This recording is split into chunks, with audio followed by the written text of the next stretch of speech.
Welcome to another video tutorial regarding hydrostatics. This time, we will be solving the problem if the pressure 25 meters below a liquid is 340 kilopascal, determine its unit weight, mass density, and specific gravity.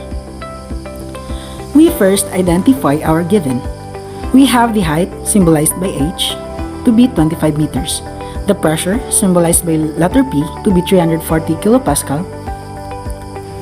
The required in the problem are the unit weight, symbolized by y, the mass density, symbolized by rho, the specific gravity, symbolized by Sg, or for other reference is S. After identifying the given and the required in the problem, we proceed with our solution. We first value that we are going to solve is the value of our unit weight. To solve for unit weight, we will use the formula P is equal to the product y times h, where P is the pressure, y is the unit weight, and h is the height. However, we have to derive the formula to obtain unit weight. And we have now a formula for unit weight to be pressure all over height. We substitute values and we have unit weight is equal to the quotient of our pressure to be 340 kilopascal, all over the height to be 25 meters.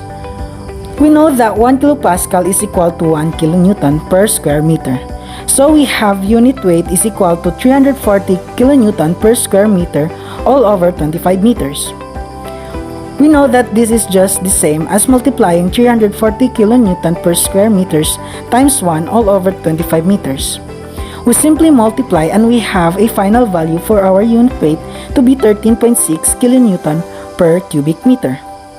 The next value that we are going to solve is the value for our mass density. To solve for mass density, we will be using the formula ρ is equal to y all over g, where ρ is the mass density, y is the unit weight, and g is the acceleration due to gravity. We already solved for the value of our unit weight, so we simply substitute values, giving us mass density is equal to the quotient of the unit weight of 13.6 kilonewton per cubic meter all over the acceleration due to gravity of 9.81 meters per square second. We have to convert kilonewton to newton for easy solving. We use the conversion factor. 1 kilonewton is equal to 1000 newton. Kilonewton will be cancelled out, giving us 13,600 newton per cubic meter all over 9.81 meters per square second. Also, we know that Newton is equal to kilogram by meter per square second.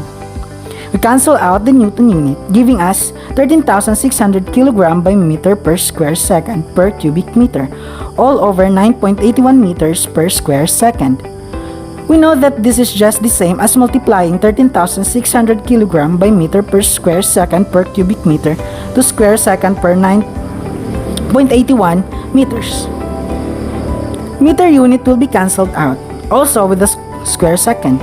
We multiply and we have a final value for our mass density to be 1,386.3405 kilogram per cubic meter.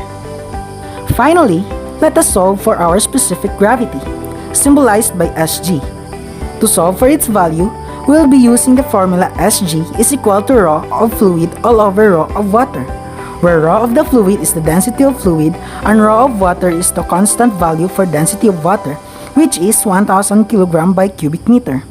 We substitute values and we have a specific gravity is equal to quotient of 1386.3405 kg per cubic meter, all over 1000 kg per cubic meter. We simply divide and we have a final value for Sg to be 1.39.